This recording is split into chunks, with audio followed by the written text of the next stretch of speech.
With Purdy having no touchdowns on the entire preseason and recently throwing an interception in this most recent Raiders game, I've seen many start to question if he might have fallen off. So I want to go over his most recent film to really examine the player Brock Purdy is headed into his third year, as well as the other quarterbacks that stood out, including the rookie Tanner Mordecai. But before we get to him, we need to start out with Purdy. Coming out of Iowa State, perhaps the biggest knock on Purdy was his ability to challenge the defense deep, but he was able to rework his mechanics after his senior season and add about 5 miles on his ball thanks to the coaching of Will Helwit. I highlight this point to illustrate Purdy isn't the type of quarterback that's going to stay in the box that you try to define for him. So heading into his third year, it's no surprise that he continues his development as a deep passer. Like when you're watching this pump fake from Brock Purdy, it causes the safety to bite and the defensive lineman to slow up his rush. Then he doesn't stop there, he also puts it out of harm's way, putting it only where Deebo Samuel can get it. And with Brandon Aiyuk continuing to be on the team for the next 4 years, I expect this to be a staple of San Francisco's offense. An argument you'll hear though is Brock Purdy is only good because of these weapons, but on a play like this, you can see him overcoming the limitations of this play design.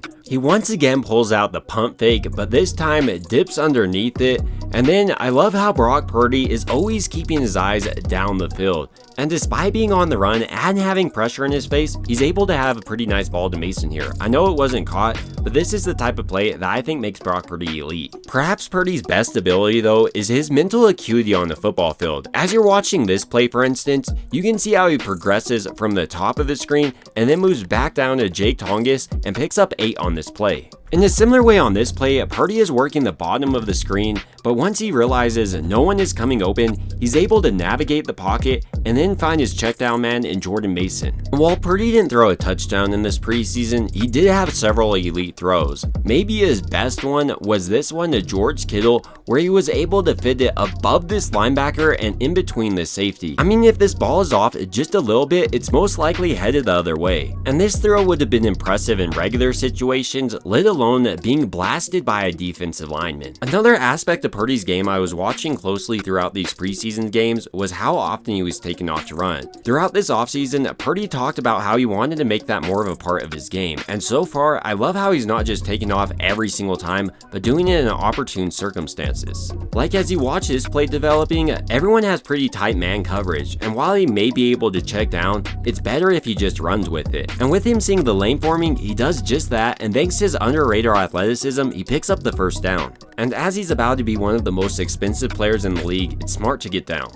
But I still think there's a weakness to Purdy's game that he's going to have to continue to overcome throughout the year, and it's not necessarily anything he's doing, but the play of his offensive line. Last year they routinely ranked in the back half of the league in pass protection, and when you watch a play like this, you can see why. Cole McKivitz is driven back by this defensive lineman, and once he does jump up, he doesn't punish him for doing so. So he not only changed the trajectory of this pass, but going forward, he doesn't fear anything Colt McKivitz would do if he does jump up in there. Often offensive linemen will either throw this guy down or punch him extremely hard here. And that's the type of deterrent that will help reduce some of these knockdowns, especially later in the game. And then when you're watching Brock Purdy's interception, it came on third down, and once again, Cole McKivitz did him no favors, giving up immediate pressure here. And with him being forced to throw this quickly, Deebo Samuel was really his only option. Sure, it might have been a little bit high, but it was catchable and definitely not a terrible decision by Brock Purdy in my opinion. So heading into his third year, I expect Brock Purdy to continue to be one of the best quarterbacks across the entire National Football League. But the one thing that will continue to hold him back is his offensive line play, and that's especially the fact if Trent Williams isn't on the field.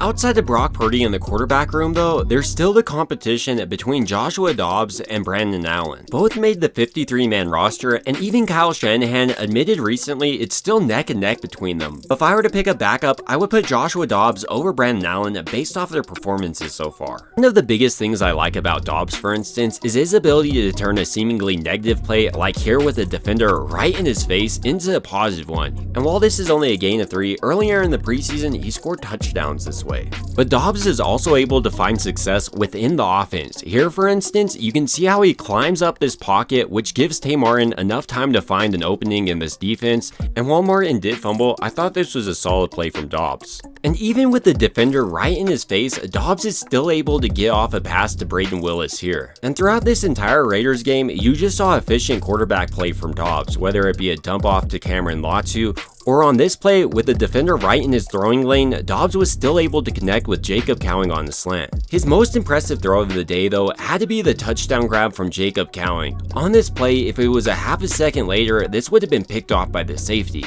Outside of Dobbs, Brandon Allen had a couple of nice passes on the day, maybe his best being this deep corner route to Cameron Latu. But Latu still had to slow down, and when you're watching this deep crosser from Jacob Cowing, it's almost like Brandon Allen doesn't see the safety in the middle of the field, and the only reason he isn't picked off is because Jacob Cowing comes back to this ball. So while Brandon Allen isn't a terrible backup quarterback, I don't think he's on the same level as Joshua Dobbs, as he doesn't have the same athleticism, and Dobbs has been able to make every single throw he has. Outside of these quarterbacks, I thought it was a smart move for San Francisco to bring back Tanner Mordecai to their practice squad. He's not only their most athletic quarterback, running his 40-yard dash in 4.46 seconds, but I would argue he's one of their most accurate. On this naked boot, for instance, he not only has to outrun this defender, but flip his hips and put a ball on Ronnie Bell. And as you can see, Mordecai not only completes this pass, but Bell doesn't even have to slow down. So in the next couple of years, I could definitely see Mordecai developing into the true number 2 backup quarterback for San Francisco, but ultimately, these are just some of my thoughts about the quarterback play headed into this season, and I want to hear your thoughts down below. It would also mean a ton to me if you could like and subscribe, and as always, I hope you guys have a great rest of your day.